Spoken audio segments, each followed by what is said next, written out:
बंधु सुधाकर एथर मु प्रथम थर धान चाष करिछि। तुमे तो बहुत वर्ष होला चाष करूछ, मते टिके कहिलो तुमे केमिति धान बिक्री करूछ? पंचानन खरीफ ऋतु पाई मंडी रे धान बिक्री करबाकू हेले प्रथमे कृषक पंजीकरण आवश्यक।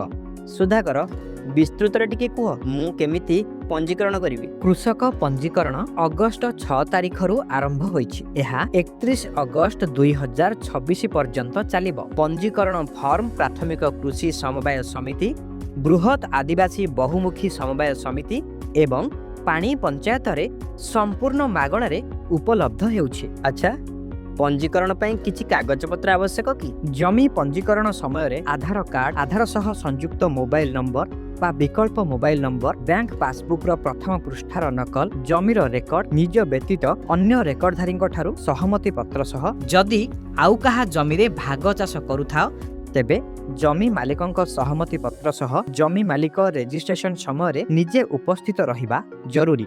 सुधाकर पंजीकरण फॉर्म पूरण करी केउठारे दाखल करिवि? एहाकू तुमे प्राथमिक कृषि समवाय समिति, बृहत आदिवासी बहुमुखी समवाय समिति एवं पानी पंचायत रे दाखल करि परिबो। बंधु एहा परे कोन हेबो? तुमे एही सबु कागज पत्र देबा मात्रे तुमर आधार आधारित ई-केवाईसी एवं बायोमेट्रिक जांच करा जिवो।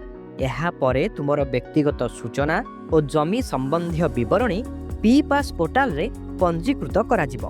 पंजीकरण सफल हेले तुमको एक स्वीकृति पत्र प्रदान करा जिवो एवं पंजीकृत मोबाइल नंबर को एक एसएमएस मध्य पठा जिवो। एहा परे संपृक्त विभाग द्वारा जमी और अन्यान्य सूचनार जांच करा जिवो। जांच परे चूड़ांत कृषक तालिका प्रस्तुत हेबो। जहा हेउ तुमे एते सूचना मते देलो। हौ पंचानन, ताहाले आउ डेरी काहे कि करूछ? निर्धारित समय मध्यरे कृषक पंजीकरण संपूर्ण करि दियो। अधिक सूचना पाई तुमे सरकारंक द्वारा जारी करा जायतिबा टोल फ्री नंबर 1967 रे मध्य जोगाजोग करि पारिबो। एबे ही पंजीकरण कराई नियंतु। स्वच्छ धान किणा प्रक्रिया रे शामिल होंतु।